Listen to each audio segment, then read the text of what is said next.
Well, dude, kind of in reverse, now that you've kind of more established yourself, maybe, you know, your daily riding is obviously more on the mountain bike side of things.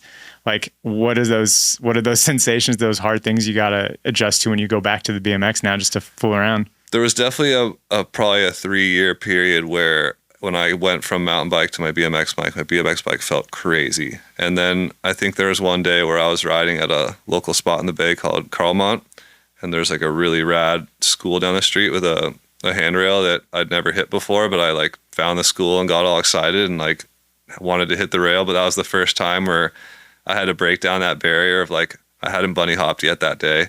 The last thing I rode was my downhill bike, and I just needed to like mentally for myself just like jump on this rail without, you know, no feelers, no nothing. Yeah, just visualize and be like, I know that this body can do that muscle memory thing. is going to kick in, and it felt crazy and it worked out. But like, I think that day was like a pivotal point of just like mind over matter. Like, yes, this bike feels crazy right now, but I know that once I commit, your body knows what to do, and it's fine. But I think still to this day, if I'm riding my mountain bike and I get on my BMX, if I go to a quarter pipe and just try and do a manual, I probably won't land that first manual just because the balance point and the wheelbase is so much different that part's still really touchy. Dude, the head tube angle on my BMX bike, I was thinking about this, you know, just driving over the hill, thinking about these questions. It's 10.5 degrees steeper on my BMX bike than my mountain bike. It's a 75-degree head angle. Yeah. That's crazy. Like just the steering to get used to that is nuts. Yeah, for me, the back end length on modern day BMX bikes is so short that it makes the transition from each one quite tough.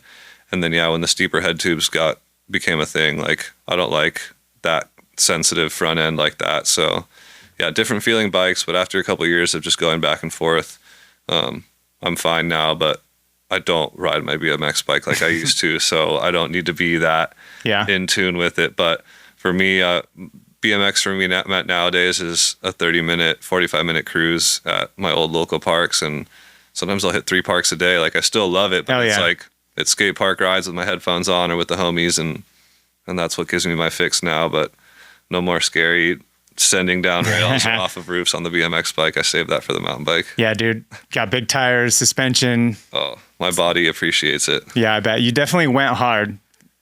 You went real hard back in the day. You sent it. Some of the gnarliest crashes I think I've seen in person was on a trip with you.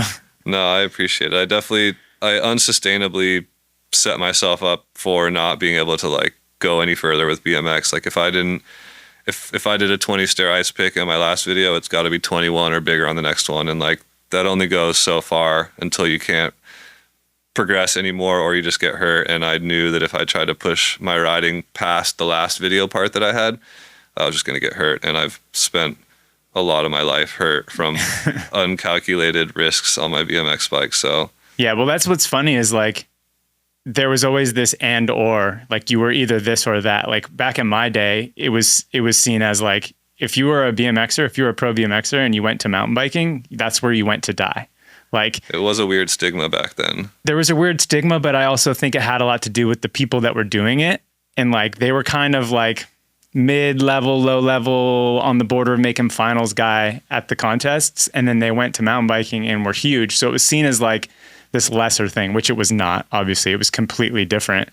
But now, like, I think your riding did evolve past those gnarly stunts on BMX and that street riding, but you've evolved on a different bike. So you're like what I like to call myself, I think you're part of this, a non-denominational cycle enthusiast, right? Like 2 wheels, that's what it's all about. Yeah.